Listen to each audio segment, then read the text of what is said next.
大家好，歡迎嚟到 Future Learning Lab。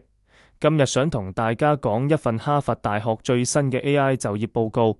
呢份報告好誇張，佢研究咗6200萬名員工，28.5萬間公司，橫跨10年嘅數據，一句講晒。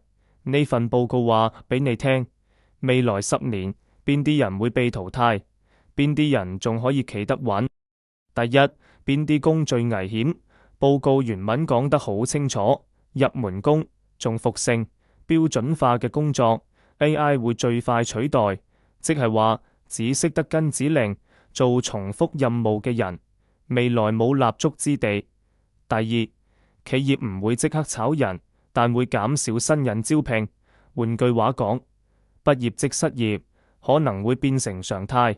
第三，留低嘅工種全部都要更高層次能力、判斷力、跨靈活整合、創造力，所以信號好清楚，只識背書、刷題嘅小朋友會係第一批被淘汰。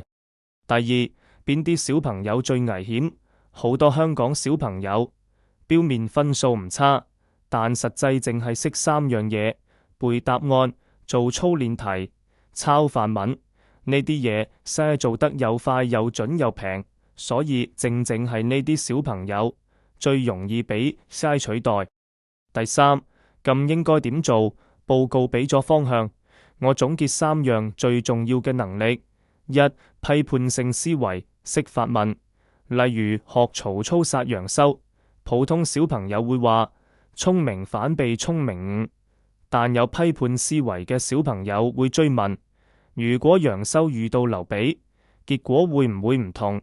識問問題先會有深度理解，先可以創造新答案。二、系統思維加 AI 協作，例如俾小朋友幫家族餐廳設計新菜單，佢要用批判思維問邊啲菜要突顯，用語言力寫介紹，用系統思維排版，最後再用 ChatGPT 加 Canva 設計成品。一個小項目已經練晒未來最需要嘅能力。三、語言作為操作系統，所有嘢最後都要靠語言問問題、整合、表達。但香港小朋友學語言仲停留喺背單詞、抄範文，結果係英文、中文都學咗多年，但唔識寫作，唔識表達，更加唔識思考。語言唔係為咗多幾分，而係為咗建立思維系統。所以結論好清楚，未來唔係 AI 取代人類，而係識發問、識表達、識同 AI 共舞嘅人，會取代只識背答案嘅小朋友。各位家長，唔好再瘋狂追分數，最重要係幫小朋友建立思維力、語言力同 AI 協作力，呢3樣先係佢哋未來真正嘅立足資本。如果你想睇返我完整分析同埋家長可以即刻做到嘅行動建議，我喺 Facebook 上面已經寫咗篇長文，大家可以去 Future Learning Lab 揾到。